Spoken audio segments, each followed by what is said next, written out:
বিয়ে 7-8 মাস পরের ঘটনা। অফিস থেকে বাড়ি ফিরে এসে দেখছি ছোট পিসিমা এসেছে। পিসিমা মানে পিসির শাশুড়ি। সেই প্রথম পিসিমাকে সামনের থেকে দেখা। বিয়েতে আসতে পারেনি, তখন শরীর খারাপ ছিল। আমি বাড়ি ঢুকতেই আমার শাশুড়ি মা বলেন, বৌমা, উনি হলেন তোমার ছোট্ট পিসিমা। আমি প্রণাম করতেই উনি বললেন, অফিস থেকে ফিরলে বুঝি? হ্যাঁ পিসিমা। প্রতিদিন এই টাইমে বাড়ি ফেরো? হ্যাঁ। আমি আরো কিছু বলতে যাব, আমার শাশুড়ি মা বলেন, সবে তো ফিরলে, একটু রেস্ট করো, পরে গল্প করব ক্ষণ। আমি নিজের রুমে চলে যেতেই আমার শাশুড়ি মা পিসির শাশুড়ির সাথে গল্প শুরু করলেন। ততক্ষণে আমার হাজবেন্ড ফিরে গেছে। ও আমার থেকে ঘন্টাখানেক আগেই ফেরে। আমি ফ্রেশ হয়ে একটু রেস্ট করি। তারপর আমার হাজবেন্ড 1 কাপ চা আমাকে নিয়ে এসে দেয়। প্রতিদিন এটাই ওর রুটিন।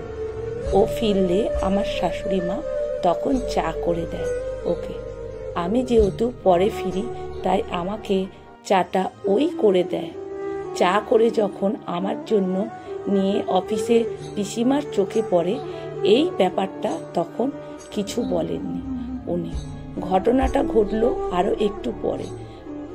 রাতের রান্নাটা আমরাই করি, মানে আমি আর আমার হাজবেন্ড। তরকারি বলতে সেদিন ছিল পনির তরকারি আর ছোলার ডাল। সেটা তখন রান্না হয়ে গেছে। লুচি হবে। আমার হাজবেন্ড লুচি বেলে দিচ্ছে আর আমি ভাজছি একটা একটা করে। সেই মুহূর্তে পিসিমা রান্নাঘরে এই দৃশ্য দেখে চোখ বড় বড় করে বলে, হ্যাঁ রে, বিয়ে করে তো মেয়ালি কাজ অনেক শিখে নিয়েছিস। বৌমাকে চা করে খাওয়ানো, বউকে রান্নার কাজে হেল্প করা, অফিস থেকে ফিরে তো রেস্ট পাস না একটু। বউ বললে তো শুনতেই হবে, যতই হোক চাকরি করা বউ তো। কথাটা শুনে খারাপ লাগলো। আমার হাজবেন্ড কিছুই উত্তর দেওয়ার আগেই দেখি আমার শাশুড়ি মা পিছনে এসে দাঁড়িয়ে পিসির শাশুড়িকে বলে, আরে কি যে বলো ছোড়দি, বৌমা ওকে কাজ করতে বলবে কেন? ওগুলো সব আমি ঠিক করে দিয়েছি। অফিস থেকে তো বাবু একা ফেরে না, বৌমাও ফেরে। রেস্ট তো দুজনেই পাওয়ার দরকার। সবাই যদি রেস্ট করে, খাওয়া দাওয়া তো বন্ধ থাকবে না। আর সকালের রান্নাটা আমি করে দিই, দুজনেই অফিসে যায়। তোমার দাদা আর আমি এমনিতেই ভোরে উঠি, দুজনে মর্নিং ওয়াক সেরে এসে আমি রান্নাটা বসিয়ে দিই। তোমার দাদা তখন হাতে হাতে হেল্প করে দেয়। কাজে আবার মেয়েলি বলে কিছু আছে নাকি? তুমি তো জানো আমি ছেলেকে সব কাজ শিখিয়েছি। তোমার দাদাও তখন কত কাজ করে দিত, এখনো তাই করে। কাজ করে সংসার খুব শান্তি বজায় থাকে।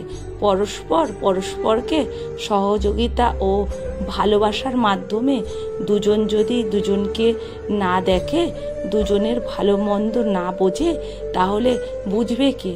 তাই ওরা ওদের মতো কাজ করুক, আমরা এখানে দাঁড়িয়ে থেকে করব কি?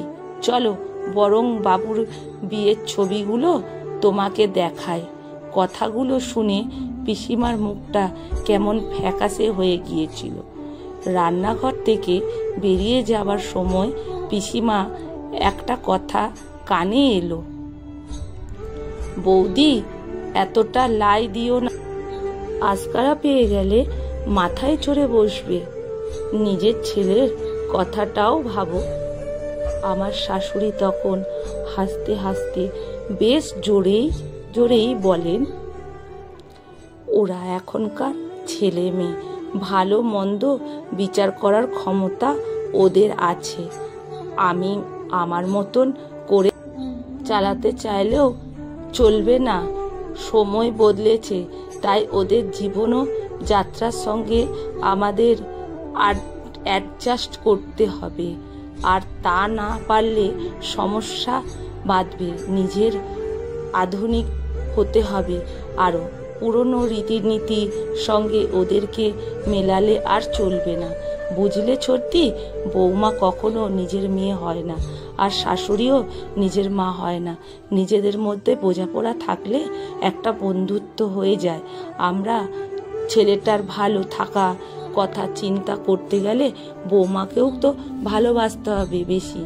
আমি তো বাবুর বিয়ের পরেই বাবুকে বলেই দিয়েছি যে কাজটা নিজে করে নিতে পারবে সে কাজটা নিজেই করে নিও। বৌমা এসেছে মানে বইয়ের ওপর হুমকি করে পায়ের ওপর পা তুলে বসে খাবে, সেটা চলবে না। বুঝতে হবে তোমার বউ কিন্তু তার সব কিছু ছেড়ে তোমার কাছে এসেছে, তুমি কিন্তু যাও নি। তাই তোমাকেই সহযোগিতা করতে হবে, তোমাকেই অ্যাডজাস্ট করে নিতে হবে বেশি। আজ 5 বছর হয়ে গেল এই বোঝাপড়ার মধ্যে দিয়েই সব কিছু চলছে। ভালোভাবেই না আছে, ঝামেলা না আছে, অশান্তি। ব্যালেন্সটাও শিখতে হয়, তার জন্য লাগে উন্নত মান আর উন্নত মানের মানুষ। সেই উন্নত মানসিকতার সংস্পর্শে থাকলে সংসার সুখের হবে। কলমে সরজিৎ ঘোষ, পাঠে অনিতা ভট্টাচার্য।